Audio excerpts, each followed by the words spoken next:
Okay, welcome. This is a very quick tutorial over a phenomenal application called Edpuzzle.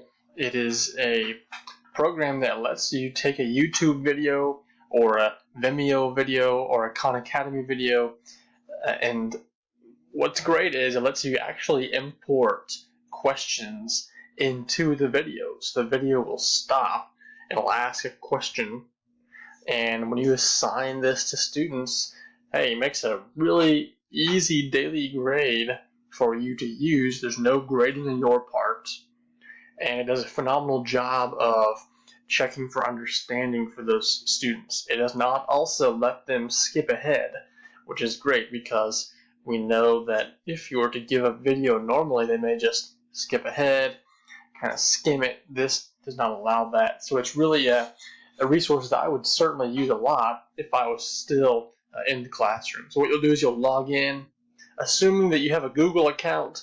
If not, you can create a new account in another way, but assuming you have a Google account, just log in, do teacher, go ahead and click on Google. It'll pull up your account, click on whichever account you'd like to log into. Then it's going to say, okay, go ahead and search for a lesson. You can search for anything you want. So maybe I'm teaching over let's see, vertical angles, because that's a geometry lesson, and search for that. You can preview. Obviously, as you can tell, there's a lot of options here, right? This one's only 2 minutes 24 seconds. I think I'll preview this. Let me click on that. I'm going to preview this really quickly. The following is a complete lesson today at your teacher. To define goals XA and XB. Now, let's say, okay, I'm happy with this video. I want to use this video. Well, just click on use it, right? Now, here's the part where there's 4 options. The first one is crop. What you would do is you would play the video to where you want to start it. So let's say at the beginning of the video, there's some instructions, there's some things you don't really necessarily want as part of your video. Just skip over that, right? Just drag this red bar to where you actually want to start your video, okay? Then that is now the very beginning of your video. So let's say I want to skip over this yourteacher.com, right? That's where I want to start. So I'm going to skip right there. Now that's the beginning of my video, right? Same thing at the end. You can certainly cut off part of the end if you don't want that. I'm going to drag my video. Let's say I want to end it right there. Alright, now my video is no longer 2 minutes 24 seconds. I've cut off 19 seconds, so now it's 1 minute 57 seconds. Alright, always be sure, click on save. You don't want to lose any work. Be sure you're clicking on save as frequently as possible. You can't save it enough. Alright, so next thing is it's called a audio track. Now this is a bit tricky because to use the audio track, you have to record over the entire video. In other words, you'll be talking instead of the sound or the music of the native clip you're using, you'll be talking over the entire thing. However, like I said, unless you want to talk over the entire video, then you can't use this. So I don't use this as much, but you certainly could use this if you were, say, a Spanish teacher and you wanted your students to translate maybe a clip or video. You could definitely use that for that purpose. Alright, this one is audio notes. What you'd do to add an audio note is you would play the video. Program shown. You'd stop it wherever you wanted it. Okay, click on the audio note, and you would click on the microphone and start talking. And you would save it, of course, and then that will stop the video at that point. It'll have your voice saying whatever comments you wanted to say about it, and then it'll continue playing. Alright, the last thing, which I think is the most useful item, is called quizzes. Like I said, you can stop this at any point in the video. So I'm gonna click on quizzes. Alright, I'm going to play this video, play. Let's say right here. Alright, I want to add a question right here. Okay, I'm going to click on the question box.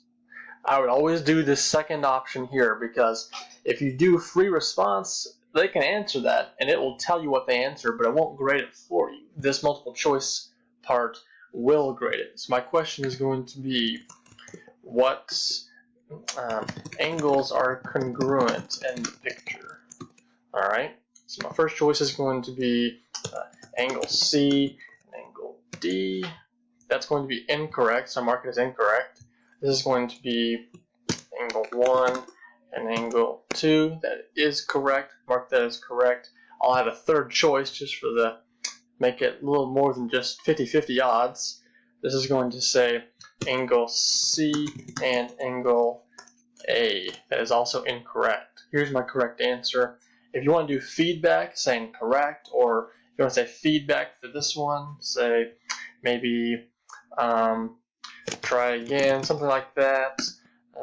Angle D is not congruent. Whatever you want to say for feedback, you can do that there. Alright. That is how to add a multiple choice question. So of course you're going to save it and say continue. Alright. Maybe let's add one more question over here. Alright. I stop it, of course. Click the question box. Multiple choice. What color? Again, this is going to be simple. You would make it harder, but this is just a quick example for this video. But what color shirt is the instructor wearing? This is going to be green. That's incorrect. It's going to be red. That's incorrect. Correct answer, purple. And that is correct. So you save it. All right. And continue. CXB. Now, let's say we're done. We're done with this video, this assignment, right? You can always say save. Make sure you saved everything. Go ahead and go to finish. All right. You can add classes and do it that way. In fact, let's go ahead and I'll go ahead and show you how to do the way where you add a class. So add a class is going to be my sample class of students. Always prevent skipping. Enter a due date. I'm going to say this is going to be due tomorrow. Midnight is fine. All right. And click check. Sample class. Okay. I'm going to send this to my class. Now, obviously, no one's going to get this because, well, there's no one in your sample class, right? So last step is you're going to go to Edpuzzle. Okay. Click on My Classes. Say invite your students, right? So all they have to do is this code. If you want to write this down or email it to your students, they enter it into their URL and press enter. Immediately they'll go. It'll have them log in. They'll take the quiz. They'll score. They'll get a score, and then that'll be it. It's that easy. Now, once you have some people who have actually taken the assignment, you can go to My Content. Okay, here's the video, and then once you've seen people have completed it, this will not say 0% completed anymore. It'll say 20% or 40% or 60%. You'll click on this. This will no longer say no progress. This will say view progress or see progress. Click on that. You'll see all the scores for your students.